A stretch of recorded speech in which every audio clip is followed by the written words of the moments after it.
Good morning, good afternoon, good evening. I am coming to you from the beautiful Trinidad. Today, God had me in 1 Samuel 23. Word came to David that Keilah was being looted by the Philistines. And so David inquired upon the Lord and said, God, do you want us to fight for Keilah?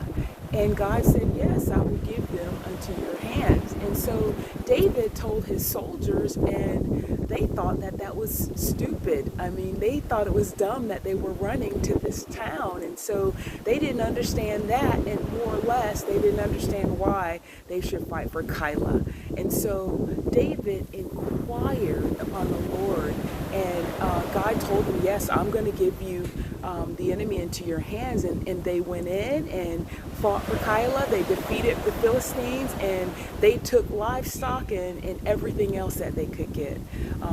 Today I want to talk about David and his situation. To me, David emulates what a lot of you guys are going through.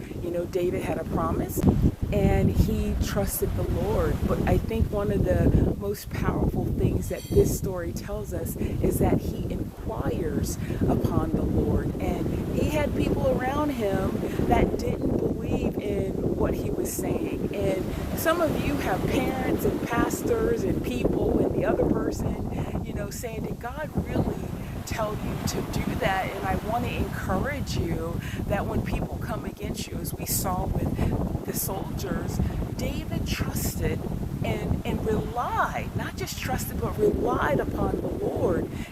As you guys go and you sit in front of the Lord and you inquire, you ask God, Lord, are you calling me to stand? Are you calling me to stand for this person who doesn't seem like they want to come back? We can trust that.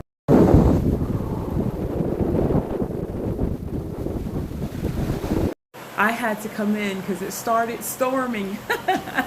But as you guys go to God, you have to understand the surrender of not doing things in your own will. We see David went to the Lord and said, God, are we to do this?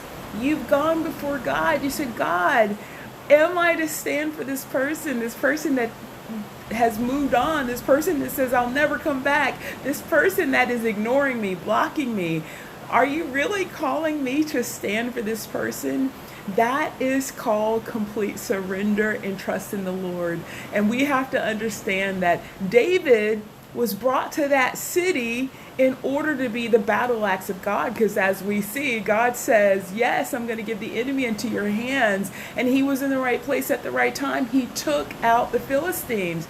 But then, even though God gave them the enemy into their hands, it alerted Saul to exactly where they were. And that's what the men were worried about. They were like, hey, we're in this place where we're in this fortress with gates. Nobody knows that we're here. But if we go out and we do this, it's going to alert Saul to where we are.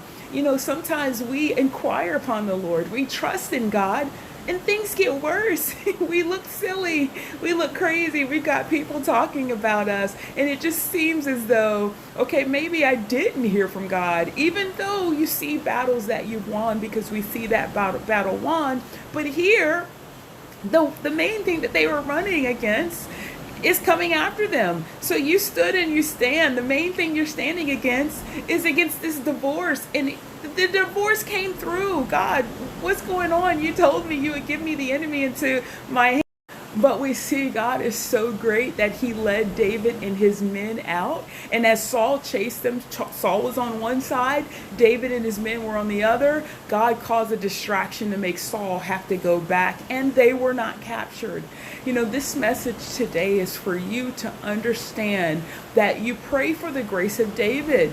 David made a decision to walk in the will of God, and it looked crazy for him. It didn't make sense. People were against him. But when you are in the will of God, when you are surrendered and trusting in him, the steps of the righteous are ordered, and God will give you the enemy into your hands. I hope this encourages you guys. We are going to see so many restorations. This trip to Trinidad really validated this ministry as we see Alicia and Foster not only restored, but walking in the purpose of God. God is going to bring that purpose upon you and your spouse. And all of the naysayers, all of the enemies, there's going to be a table placed before you and your enemies. Your cup will runneth over. God will anoint your head with oil. I want you all to be encouraged and continue inquiring upon the Lord.